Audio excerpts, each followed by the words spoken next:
porque pode fãs. A oportunidade, conscientização e iniciativa preta. 400 anos de escravidão. Né? A gente só pede respeito. Não pode ser só um dia. Nós precisamos, de fato, entrar pelo buraco da fechadura, que a porta eles já estão vedando há muito tempo. E quem é de axé diz que é. Oi, meus amores, como que vocês estão?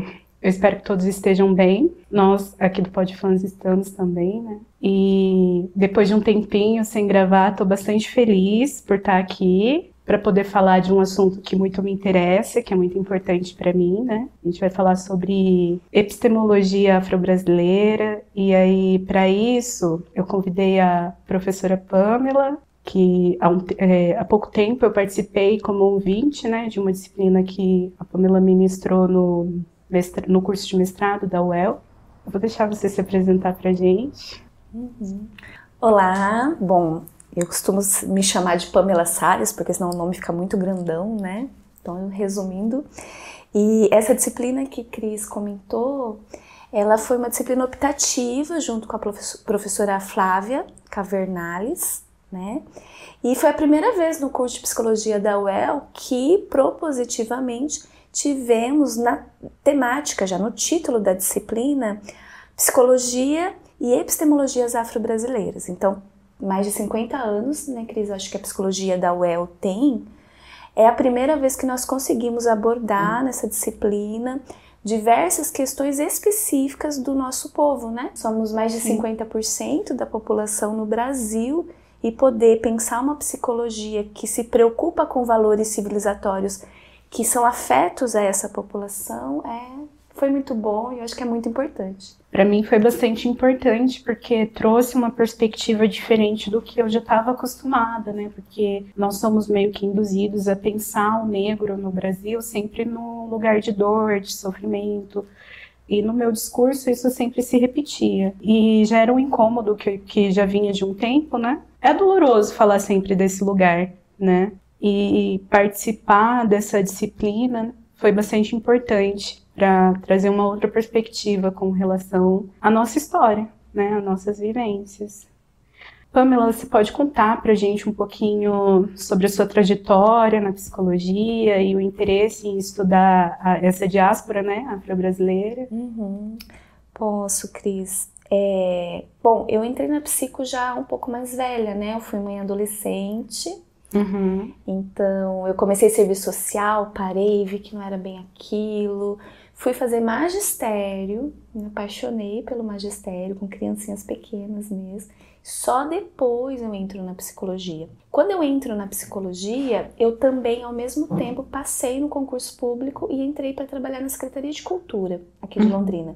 Então eu falo que a minha formação da psicologia se deu ao mesmo tempo da minha formação cultural, né, sobre as ações culturais do município. Bom, eu não me relacionava com as questões da militância. Simplesmente porque na minha vida as coisas não se trombaram, né? Não se conectaram. Mas com o tempo eu fui percebendo que não era só por isso, né? Porque quando você começa a encontrar pessoas, a perceber como funcionam os movimentos culturais do município, você vai encontrando várias questões do movimento negro, né? De Londrina. Mas eu fui percebendo que era porque eu tinha uma sensibilidade muito grande e me doía muito. E as pessoas normalmente falavam assim, não, mas é assim mesmo, é por isso que a gente precisa ter força, é dessa dor que a gente tira a nossa força. Eu falava, gente, eu não funciono assim, eu funciono de algum outro jeito, porque eu não dou conta de ficar nesse discurso de dor e nem mesmo conseguir tirar dessa dor uma força de revolta, né, como a gente ouve bastante. Isso não funcionava pra mim. Então eu fiquei muito tempo na minha, não conseguia me relacionar com o que eu encontrava, até que eu comecei a ter vários sonhos. Estava em análise, né, que a gente precisa estudar psicologia, ser analisado, né. E eu comecei a ter vários sonhos. Uma vez era um sonho que, de alguma forma, drenava um grande lago e eu ia lá na lama do lago pegar coisa. Não sabia nada dos Itãs naquela época, mas sempre anotava os meus sonhos, né? E tava falando, nossa, tem alguma coisa mandando eu fazer alguma coisa que eu não sei, né? Em análise. Outra vez eu tava numa feira, né? De rua e tal, e esse foi o sonho que realmente me chocou E eu falei, não tem como mais, é sobre isso. Eu tava numa feira, tinha várias barracas, tinha barracas com artesanato de barro, tinha barracas de alimento e tinha barracas com roupas.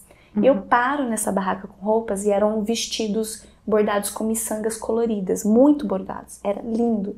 Tem 2 mulheres negras, bem retintas, e eu tô assim, admiradíssima, e falando, meu Deus, que trabalho maravilhoso que vocês fazem, não sei o que, não sei o que. Emocionadíssima, elogiando o trabalho delas no bordado com as miçangas, nas roupas. E uma senhora muito tranquilamente agradece, sorri pra mim e fala assim, mas olha o seu vestido. E quando eu olho pra mim, eu visto essa roupa. E eu levo um choque e falo... Quando eu acordei desse sonho, eu falei, meu Deus do céu, não tem mais jeito. Eu vou ter que mexer nesse lugar. Eu visto a mesma roupa que elas, né? Foi assim, chocante. Depois tiveram outros sonhos também, mas foi esse sonho que fez com que eu me debruçasse e falasse, agora eu vou ter que ir atrás disso. Então, o primeiro livro, oficialmente, que eu adquiro, já com essa proposição de estudar, foi o da Neuza. Né, o Tornar-se Negro. Esse foi meu primeiro também. Eu acho que é o primeiro de muita gente, né? Então, depois foi o de Fanon, Pele Negra e Máscaras Brancas.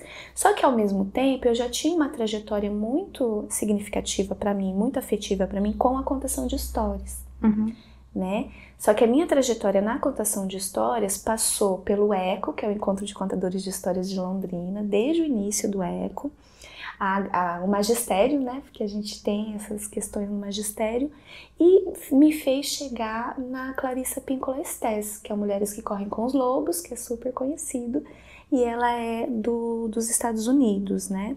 E ao mesmo tempo que esses sonhos aconteciam, que eu ia lá tentar, agora eu vou ter que ver esse negócio, né, eu continuava estudando a contação de histórias, muito vinculada à Estés, porque a Estés vem da tradição húngara magiar de contação de histórias, muito vinculada à natureza, e um trabalho intenso de tratamento pós-traumático como psicóloga. Né? Então eu já era íntima de Estés nesse período, né? E eu acho que foi essa conexão em começar a estudar temas da negritude específica aqui da diáspora, e ao mesmo tempo já ter convívio com as histórias com a Estés, que de alguma forma me possibilita fazer o movimento que hoje eu faço, tanto na disciplina, né, que você participou, quanto na construção da tese hoje em psicologia. Né? Acho que, tentando resumir, simplesmente me mandaram fazer isso, eu diria isso. Sim. Na psicologia, nessa disciplina que eu participei, a gente estudou um pouquinho sobre os valores afro-brasileiros, né, os valores civilizatórios. Eu senti que, de alguma forma, eu já sabia meio que era, mas não dessa forma, com o nome certinho. Não sei se a gente pode chamar de teorizado, né? Conceituado, né? Conceituado. Isso, né?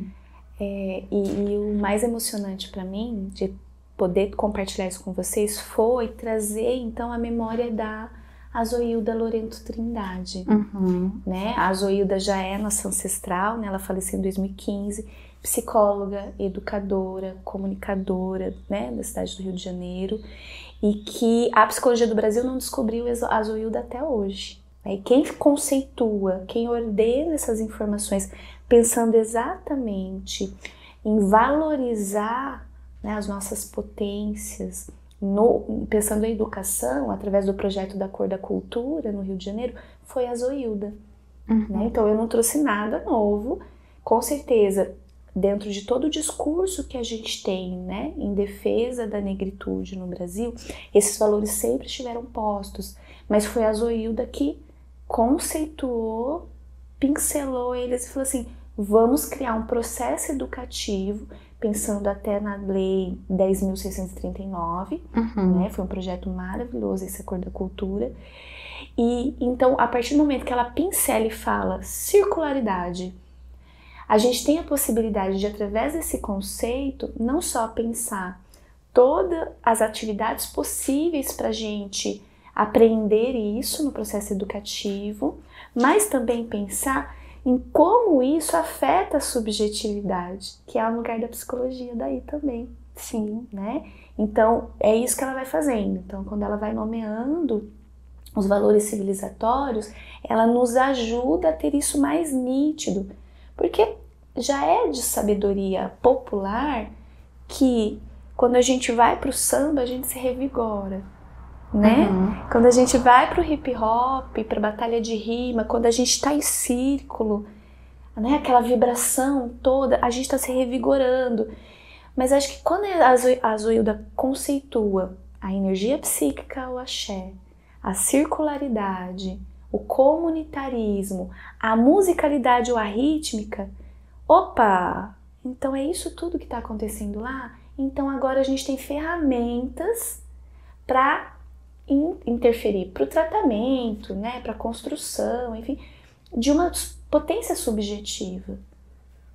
Entende? É quase como eu enxergo assim, né? Talvez até muito romântica, que eu sou apaixonada pelo que a Zoilda fez, mas talvez até falando assim, ó, são medicamentos. Faz parte da terapêutica ancestral, né? Que não separava educação de tratamento mental ou de vida cotidiana, não tinha nada separado. A gente aqui é que aprendeu a separar essas coisas, né? Então, sim, isso você vai na professora, isso você vai no psicólogo, isso você faz no farmacêutico. A gente é que separa. Na tradição não havia essa separação. Mas são terapêuticos, né? E por isso psicologia das epistemologias. Então, quais conteúdos desses saberes afro-brasileiros a psicologia precisa se haver, porque eles têm potencial terapêutico, eles têm potencial de formação subjetiva. E como isso é? Como isso ocorre? Né? Uma curiosidade bem particular minha, né? Inclusive na disciplina, eu e a Júlia, a gente tentou adivinhar qual era o seu santo e tal. Você vem de religião de matriz africana também? Não. A minha família, tem um vídeo que eu me apresento num evento que eu recortei que eu conto isso, mas a minha família, basicamente, só mulheres negras, né, retintas, eu sou a clarinha, né, por assim dizer, da mestiçagem, e tem um fundo que é da minha avó, que é católico. Então até hoje minha avó tem santinho, tem as coisinhas, mas ela nunca foi de viver dentro de igreja, nada disso, mas tem esse fundo católico, que eu acho que foi da formação dela e ela continuou com isso. Eu tenho até uma medalha de Nossa Senhora das Graças que eu compartilho com ela, a gente tem a mesma medalha. Obrigada, vó, tal, né? E respeito muito esses símbolos que são afetivos, né? A minha mãe teve alguma passagem, mas eu era muito pequena em terreiro, então a imagem que eu tenho, ela não fala disso, eu também não mexo, porque é uma coisa que não sei direito como ficou pra ela, mas eu me lembro de muito pequena ter guias em casa e eu querer brincar e não poder, e lembro de um vestido vermelho. E daí, como eu tinha essas imagens muito recortadas de infância, muito pequenininha, eu perguntei e ela falou que a gente ia uma época e tal, mas nunca mais disse nada. Então eu não fui criada sobre égide de nenhuma religião. Na verdade, eu tenho um percurso muito curioso, que era assim, eu tinha 7 aninhos, todo mundo ia pra catequese. Eu vou pra esse negócio, né? Todo mundo tá indo. Como a minha família não direcionava nada, pode ir. Gente, primeiro mês de catequese, eu adorava, porque contava história, fazia um monte de coisa, eu brincava, não sei o que. Mas daí eu começava a pensar nas histórias que me contavam. Daí tem o fatídico momento do crer em Deus Pai.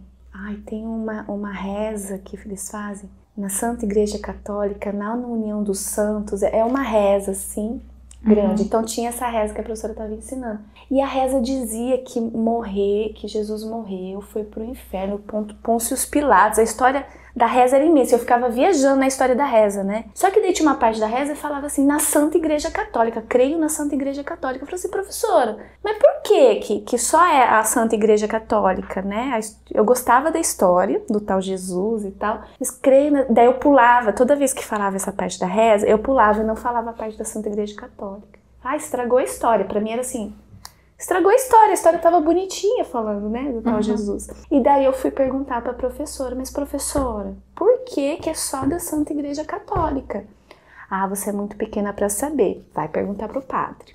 Eu fui perguntar pro padre, gente, 7 aninhos. Padre, por que é é só da Santa Igreja Católica, porque estava falando, na minha cabecinha na época, era uma história de renascimento, né? Aconteceu uma coisa ruim, vai renascer, mas era só sobre a Santa Igreja Católica que podia renascer. Eu achava isso assim, nossa, mas só assim, não tem outro jeito. A minha cabeça funcionava assim, né? O padre virou pra mim, você é muito pequena. Quando você crescer, você vai entender. Gente, eu nunca mais voltei na igreja, eu fiquei revoltadíssima. Entendeu em algum momento? Ah, sim, depois entendi. mas eu sempre fui de visitar, os amigos na adolescência, era igreja evangélica, tinha muita música, as músicas eram adoráveis, assim, o ritmo. E eu ia visitar as igrejas dos amigos e por aí ia. Então, eu sempre circulei muito e eu gosto muito das histórias.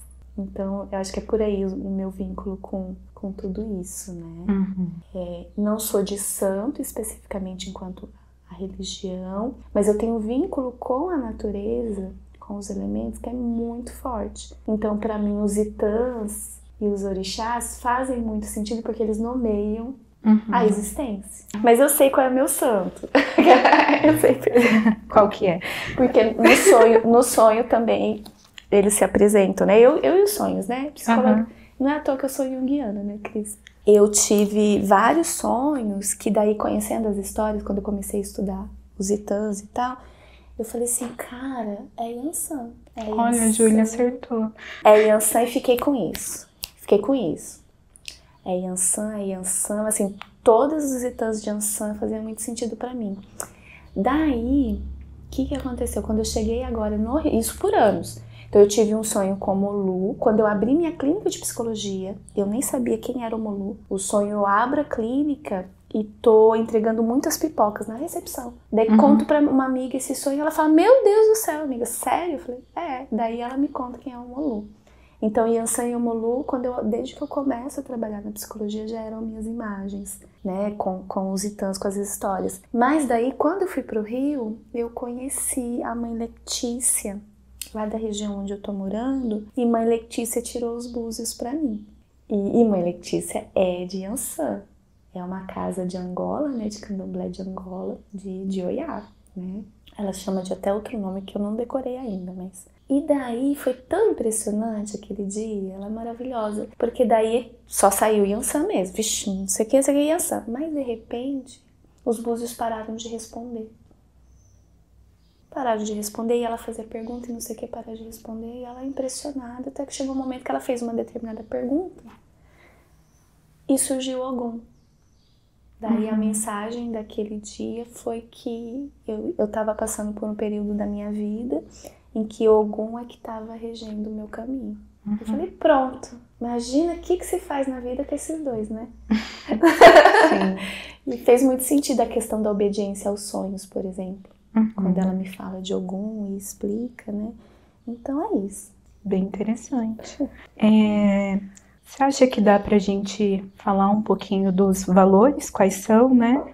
De uma forma breve. São 10, né? 10 ou 11.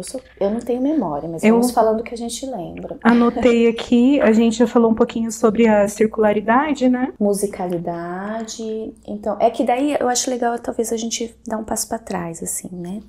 Quando a gente fala de epistemologia, então a gente está falando de quais valores, como a gente concebe conhecer as coisas, né? E isso vai se conectar imediatamente com ontologia. Ontologia é a nossa ideia de o que é o ser, o que é o mundo, né? Estamos aqui, então, né? Como a gente explica, né? Isso. E claro, imediatamente, com filosofia, né? Que filosofia é essa arte, então, de buscar, né? A sabedoria, de tentar compreender, de questionar, de indagar, é o amor pela sabedoria. Eu gosto dessa expressão. Então, quando a gente vai pensar os valores civilizatórios afro-brasileiros, basicamente a gente está pensando o quê? Cara, é a maior tragédia da humanidade. Né? Como que é você sair do seu lugar, com todos os seus conhecimentos, os seus saberes, as suas rotinas, as suas trocas e interações, não só com as pessoas, mas com o próprio ambiente. É um trauma gigantesco, né? Ser deslocado dessa forma. O nosso povo foi disperso no mundo, né, por assim dizer. E o que eles podiam trazer? Não dava para trazer mala, não dava para trazer nada material. O que eles trouxeram? O próprio ser. e tudo que estava gravado nesse ser, né? Então, eu acho que a gente pode começar por aí. A nossa herança, por estarmos em diáspora, é a capacidade espiritual, né? Quando a gente fala de espírito, a gente está falando de tudo isso que está para além do material, mas existe. Existe de fato, é uma bagagem. A gente pode chamar isso de mental, a gente pode dar o nome que quiser em outras áreas, né? Mas eu gosto de falar de espírito não no sentido transcendental. Sabe aquela ideia do fantasminha Gasparzinho que sai do corpo? Não. Todas as nossas células carregando esse saber, carregando esse conhecimento. Porque o espiritual para nós está junto com a materialidade, não está separado. Uhum. E esse saber todo, encarnado, é que veio para cá. E aqui começou a produzir, reproduzir talvez, lembranças, jeitos, gestos, né? Língua, por mais que tentassem, né? Daí a gente vai falar do português, né? Aqui no Brasil, por exemplo, né? Ou o crioulo, né? Na América Latina e tal. Então, por que valores civilizatórios afro-brasileiros? Porque a gente está falando disso que veio encarnado e foi possível ser reproduzido, refeito. Mas por ter vindo encarnado e ter saído do local original, aqui se fez como continuidade, mas com características que são daqui. A gente não pode achar que aqui a gente é igual à África. Não é, a gente está na diáspora africana. O que nós conseguimos produzir aqui é do que foi possível esses corpos refazerem aqui. Então vai ter particularidades, especificidades, mas tem um eixo que a gente conecta e fala, opa, o espírito africano continua. Por isso, valores civilizatórios afro-brasileiros. Então, quando a gente fala da ideia, da concepção de que nós e o mundo, tudo que existe no mundo, é composto, possui um tipo de energia de vida, que a gente vai chamar de axé, por exemplo, o que a gente está falando? A gente está falando que tem uma concepção gigantesca junto com isso, porque se eu entendo que essa planta tem a sua própria energia de vida, eu não vou tratar ela de um modo outro, sabe? Não é? Sim. Então muda o nosso comportamento no mundo. A gente não vai sair por aí fazendo qualquer coisa com essa planta, porque eu sei que ela tem uma energia específica de vida, que de alguma forma eu vou trocar com ela em momentos específicos. E comigo ninguém pode, é ótima, né? Essa daqui, não é? E isso com todos os elementos, com todos os animais, com todos os seres. A concepção de que nós estamos constantemente trocando essa energia altera o nosso cotidiano. Não tem como eu tratar você de uma maneira completamente desumana, porque eu preciso dessa energia estar fluindo. E até com você, que é diferente de mim. Faz sentido explicar assim? Faz sim, faz bastante sentido. Então, a gente fala dos valores, daí vai entrar o ritmo, a musicalidade, por exemplo. Então, se eu concebo que essa energia precisa estar fluindo constantemente, às vezes eu tô com menos, eu vou pensar também em formas de repor, entre aspas, né? Eu tô simplificando, essa energia. Se essa planta tem energia, será que ela pode me ajudar a repor a minha? Assim como eu ajudo ela a repor a dela quando eu adubo ela? Percebe? O ciclo é incessante, né? Então, a rítmica vai também nos ajudar nesse processo, né?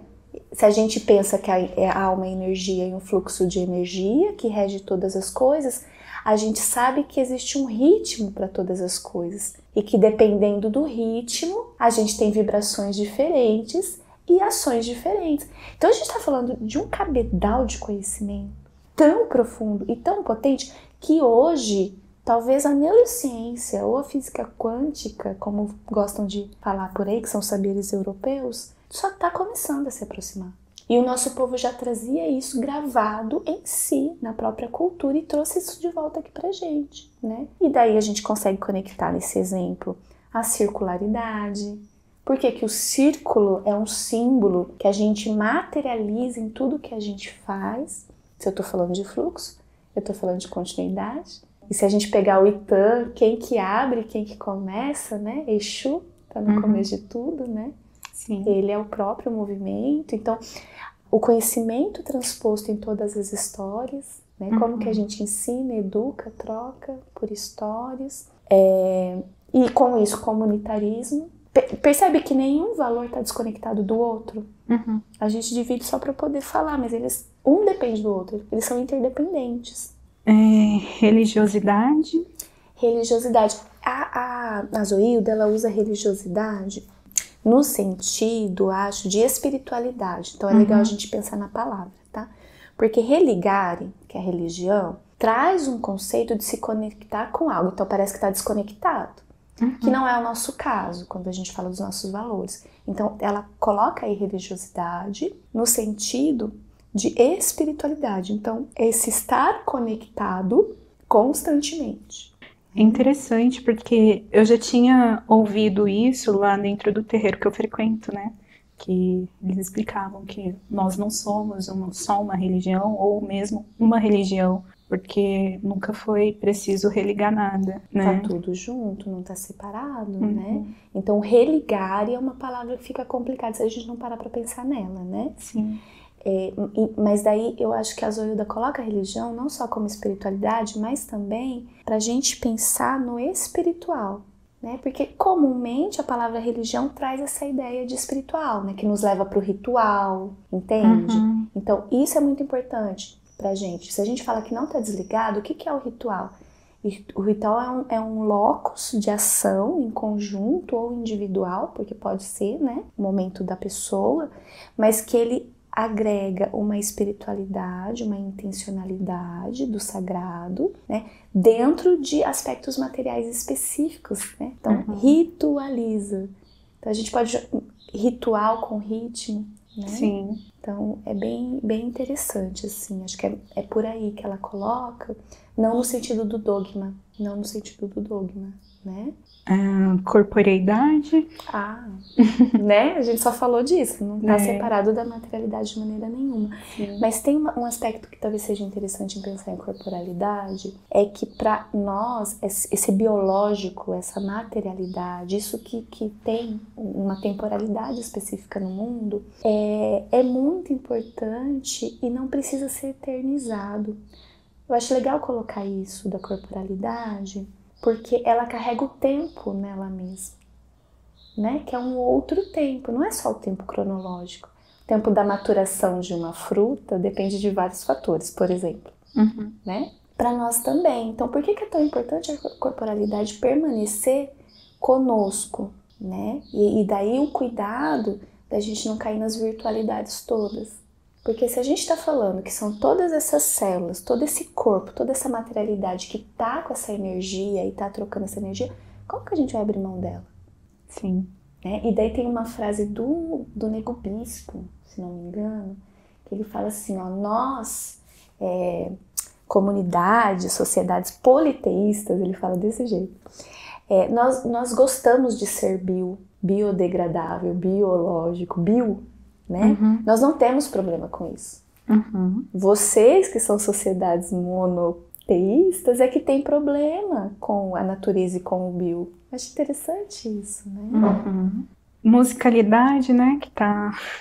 como você falou, é difícil separar. Difícil falar de uma coisa sem a outra, né? Cooperativismo, que é a comunidade.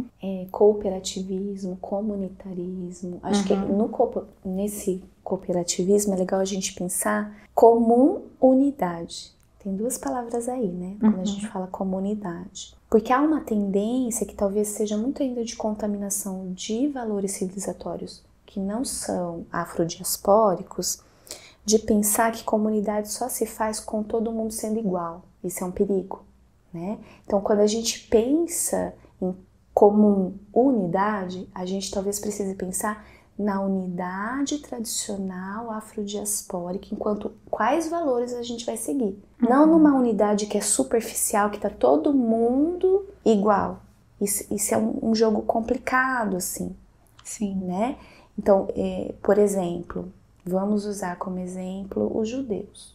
O povo judeu, pela fenotipia, não necessariamente você vai conseguir descobrir quem é judeu, não é verdade? Não é tão fixo assim. Mas como que eles continuam sendo um povo judeu? Mesmo não conseguindo se identificar tão perfeitamente, de maneira muito clara, pela fenotipia. Porque existe um eixo espiritual e de valores que identifica quem é verdadeiramente judeu. Eu acho que para nós é mais ou menos isso, quando eu tô falando da espiritualidade com a Marimba Ana, falando dos valores civilizatórios com a Zoilda, a gente precisa não tomar cuidado com algumas caracterizações que foram eles que fizeram sobre nós, que são muito superficiais, que a gente precisa, claro, quebrar esses estereótipos e colocar as nossas questões, mas a nossa comum unidade não está nessa superfície, ela está na profundidade dos nossos valores, que são exercitados cotidianamente. Não é palavra jogada no vento, é vida, é ser isso no mundo, que é de um outro lugar civilizatório. Não sei se é pior ou melhor eu falar isso. Pra gente também é bastante importante a ancestralidade, né? Exato, eu acho que é aí que pega, né? Isso que eu tô falando, a gente tem que tomar cuidado com a superfície das coisas. É mais profundo que isso. E quem é ancestral? O ancestral é quem já morreu? Tá, o que mais? Né? O que mais é ancestral, Fran? Acho que tudo isso que a gente tem de saberes acerca do que nos constitui, né? Não é? Então, se a gente pega Neuza Souza Santos é nossa ancestral, Fanon é nossa ancestral, mas a Dona Maria que criou você desde pequena é sua ancestral também. Sim. Né? E você é o ancestral de alguém. Como que você está se comportando? Como que você está honrando essa linhagem que você subiu nas costas para estar aqui? Então, a ideia de ancestralidade, ela é extremamente complexa, a meu ver, e no sentido mesmo de ser multifatorial aqui pra gente na diáspora, né? Mas tem uma coisa que eu acho que não dá pra gente negar, que vem de África também, né? Não adianta ser mais velho para ser considerado um ancestral no sentido dos saberes que precisam ser propagados, não é? Porque a gente precisa que seja alguém que deu continuidade aos valores civilizatórios. Sim. E aí, bem ligado a esse conceito da ancestralidade, vem a memória também, né? Isso, exatamente. Oralidade, a transmissão. Né? Por que muitos saberes continuam sendo transmitidos só oralmente? Porque a letra escrita nunca vai ser capaz de captar toda a complexidade de um ensinamento, entende? Enquanto a boca fala, o corpo expressa, o coração vibra, a gente sente outras coisas, a gente aprende a fazer uma coisa cotidiana. É tanto conhecimento ao mesmo tempo que não tem como você registrar isso. Nem um vídeo, a gente está aqui gravando o vídeo, nem um vídeo vai ser capaz de transmitir o que a gente está sentindo junto aqui. Por isso, corporalidade e oralidade precisam continuar sendo reproduzidos. Tem a ludicidade. Sabe o que eu achei engraçado? Que desde quando eu vi esse contexto, eu sempre troquei a palavra por ludicidade por lucidez, lucidade. Sempre, a primeira vez que eu bati o olho, quando eu estava lá no quadro, e eu até anotei no caderno, foi lucidade, não foi ludicidade. Sempre fiz esse ato falho. Pois é, ato falho, gostei do termo. Porque geralmente lucidez falam de uma pessoa, né, que sabe das coisas, né? E ludicidade, geralmente a gente pensa em criança. Sim. O lúdico, o brincar, né, o divertir-se e o explorar costuma ser relacionado à criança, né? E eu gosto de associar a ludicidade que a Zoilda fala com o termo do Muniz Sodré, que é a lacridade, né, que é uma espécie de alegria transbordante internamente, não uma alegria superficial, da felicidade, né, que tem total relação com a rítmica, com a axé, com tudo que a gente vem falando. Sim. Eu gosto de relacionar os dois. E é interessante que, assim, agora eu vou ser católica, de alguma forma cristã, porque, gente, tem uma frase que repetem muito, né, nas religiões cristãs, que é: vinde a mim as criancinhas, porque delas será o reino de Deus. Olha isso, diz que Jesus falou isso, né? E daí, se a gente pensa na Palestina, ele fugiu para o Egito, o pastor Henrique Vieira nos ajuda muito nessas explicações. Mas acho que por que eu lembrei dessa frase? Porque para nós, essa abertura e disposição à vida, e o que ela tem a oferecer, e de maneira criativa, achar recursos. Isso é o lúdico para nós. Essa criação constante de vida e essa abertura constante de vida faz com que a gente continue com uma característica que é da criança, não é? Sim. Então, é uma maturação que a gente vai pensar que é diferente. Tornar-se maduro para nós, quando a gente está afincado nos nossos valores civilizatórios, não é se fechar, ficar sério, carrancudo e ficar muito sistemático. Não é exatamente isso. É lógico que é aprender as coisas da vida, mas é também conseguir sustentar, diante de todas as dificuldades da vida, uma abertura para o novo.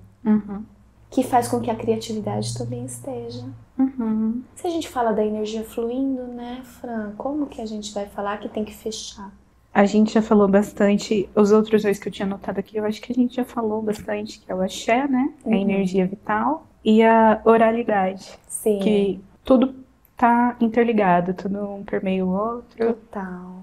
Tem um exercício, quando eu faço oficinas, né? Tem um circuito de oficinas que eu tô repetindo, já fiz no Uruguai, já fiz agora em Toledo, que chama-se... Ai, com vocês eu não fiz esse circuito, que chama-se Meu Corpo Igual, né? Que eu faço atividades vivenciais de sensibilidade usando alguns trechos de histórias da Conceição Evaristo. Dentro disso eu tenho um exercício que eu brinco com os estudantes, que é de intenção. Para a gente entender essa questão da palavra enquanto significante, osso, casa, a gente já pensa o que é, né? Um significado. E a diferença dessa intenção, que é de uma vibração afetiva. O que eu faço? Eu passo para os alunos 4 intenções, né? Então, a gente fala, vamos anunciar, vamos contar algo. Que é morte, nascimento, bronca e paquera, né? Uma sedução. E eles precisam, ou eu entrego para eles papeizinhos que tem uma frase, mas uma frase que não diz nada com nada, sabe? O sapo da roda, caixa, balanço, tem nada com nada a frase. E eles vão ter que anunciar essa frase pensando numa intenção daquelas lá. E a turma inteira fica tentando adivinhar qual é a intenção que a pessoa tentou reproduzir. A gente fez. Olha, eu tava esquecendo. A gente fez. A gente fez com as frasinhas, né? Com essas palavras que não tem sentido juntas, né? Eu tinha esquecido já que a gente fez. É porque eu adoro essa atividade. Porque com ela consegue ter um pouquinho da experiência de que a palavra, ela é um veículo, ela não é a coisa em si. A coisa em si é a intenção. Sim. Ai, a gente fez. Então você pode falar. Foi muito legal. Foi bem legal. Eu já fui na que eu tô mais acostumada, né? Tipo, de bronca. Para você, qual que seria a importância de pensar na escuta racializada dentro da clínica? Verdade. Eu acho essa pergunta tão difícil, Cris. Sabe por quê? Porque eu faria outra pergunta a partir dessa. Perguntaria para você. Uma escuta racializada fundada em que valores? Porque a gente sabe, né, que a psicologia, ela foi pensada a princípio para um modelo eurocêntrico que não nos inclui, né? Isso. E aí, hoje eu penso que é muito importante a gente ter ali um preparo para poder acolher essas demandas que vêm a partir do nosso lugar, né? A partir dos nossos atravessamentos dentro dessa diáspora, né? Sim, então, por exemplo, racializada para mim incluiria a pessoa branca. Você consegue ouvir o seu paciente branco considerando o que é ser branco no mundo? Luz e sombra. Você consegue ouvir o seu paciente indígena considerando o que é ser indígena no mundo? Luz e sombra. Mesma coisa com a negritude. Mesma coisa com o judeu, né? Que tem uma marca étnica muito forte também. Mesma coisa com o paciente amarelo, japonês, chinês e por aí vai. Então, quando eu penso tudo isso, a questão que me vem é: você conhece essas culturas? Porque se você não conhecer aspectos culturais específicos de cada grupo, como que você vai entender o que essa pessoa está falando? Então, como que você vai ter uma escuta racializada se você não conhece aspectos culturais específicos de grupos? Percebe para onde isso leva a gente? Sim. Por isso que eu concordo com você. É complicado a gente pensar numa explicação sobre como o ser humano funciona psiquicamente, subjetivamente, se você usou como ponto de referência a cultura europeia, de um lugar específico da Europa. Porque você vai transportar para cá, que é uma cultura completamente diferente, e vai dizer, mas é universal. Caramba! Tem uma coisa que eu lembrei do Fanon, né? Fanon, ele dá um exemplo de atendimento de pessoas negras, né? Em Martinica, como psiquiatra, que tinha, posso até estar errado um pouco, mas eu lembrei só desse pedaço, que tinha uma pessoa que sonhava com boi, búfalo, branco, atacando ela. Gente, uma pessoa negra, na Martinica, dominação, colonização francesa, se não me engano. Sistema social difícil para aquela pessoa. Daí, sei lá, ele faz uma análise psicanalítica lá, fala, se fosse pela psicanálise, o que dava para pensar disso, né? Pensando naquele jogo dos poderes, né? Falo, etc. Mas ele falou assim, mas quem que é o branco que persegue essa pessoa no cotidiano dela? Olha o touro branco no sonho, como que eu vou ignorar essa informação? Percebe? Por que tem que entender contexto?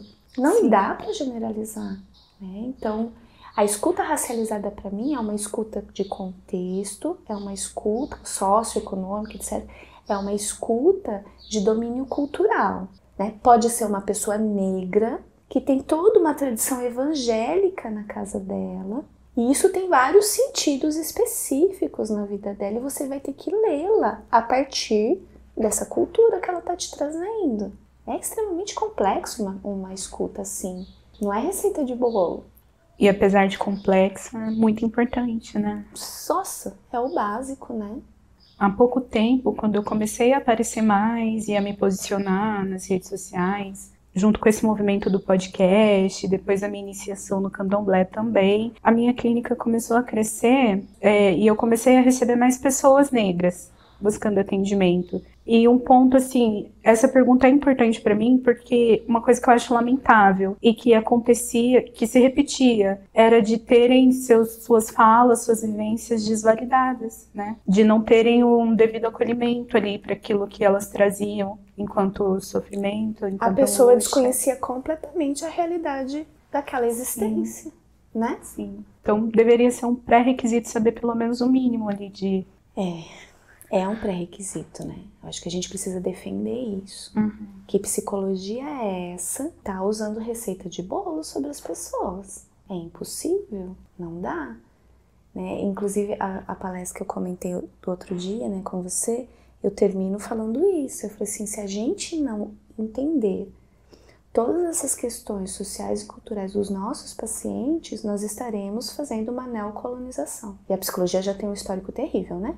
A gente precisa mudar isso. Vamos mudar. Fica aqui o incômodo, né? Para quem tiver, para os nossos colegas da classe de psicologia, buscar essa outra perspectiva de atuação na clínica, né? Sim. Eu trouxe um livro que eu queria fazer divulgação, porque...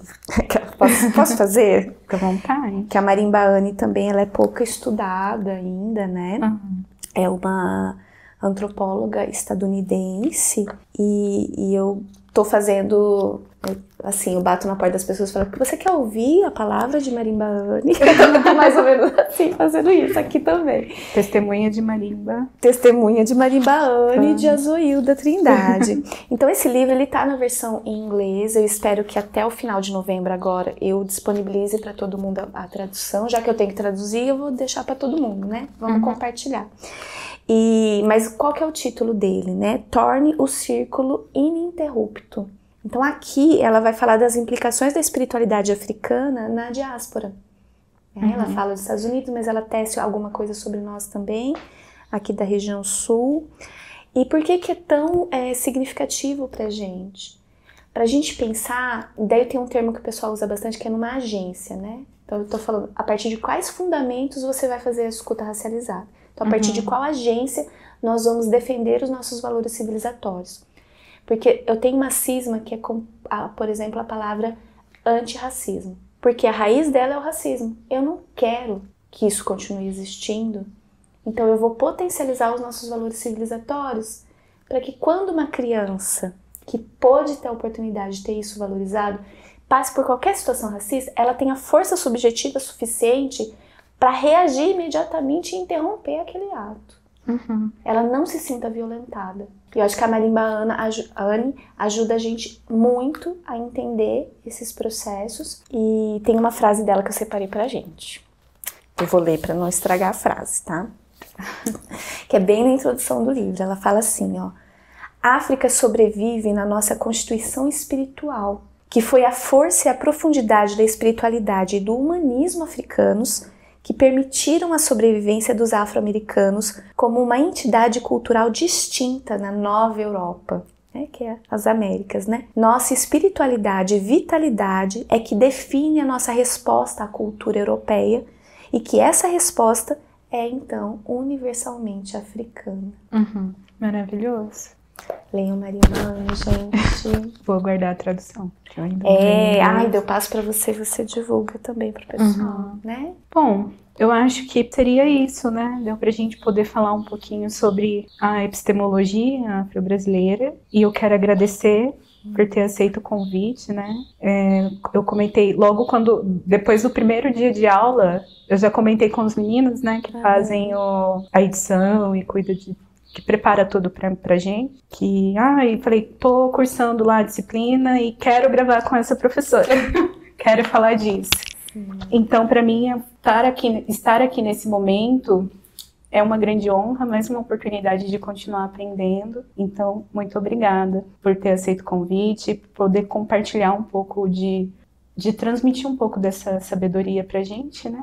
Eu que agradeço, Cris, que bom que a gente conseguiu, né? A gente estava desde agosto conversando mesmo, adorei a ideia. Acho que esse tete a tete, assim, a gente fica muito à vontade, a gente tá mesmo conversando, vocês estão sabendo como que é o nosso encontro assim, só não estão vendo os bastidores que os meninos estão ali na frente. E o quanto isso tem de afetividade, né? A Zuilda falava, né? Tem que ser afetivo para ser efetivo. Acho que a gente vai trocando juntas e eu que agradeço, na verdade. Sim, e eu espero que a gente possa contribuir, né, para todo mundo que está ouvindo. Gostaria de agradecer vocês também que ficaram até aqui com a gente, para curtir, comentar, compartilhar, se fizer sentido para vocês. E é isso. Posso fazer uma propaganda? Claro. Gente, agora no mês de novembro tá para sair na Rádio Universidade, na coluna do Jornal do Meio-Dia, o nosso projeto, porque é do Viver e Contar Histórias, que é a outra parte minha, né? Escuta histórias de amor com os orixás. Então são pequenos trechos, são contações de tãs, contações de mitos de orixás, que vão ser reproduzidos aí na coluna do meio-dia na UEL-FM. Legal, gente. Vamos ouvir, então. Vamos. As nossas histórias contam muito, né? Desses valores. É isso, então, gente. Beijo pra vocês e até o próximo episódio. Obrigada.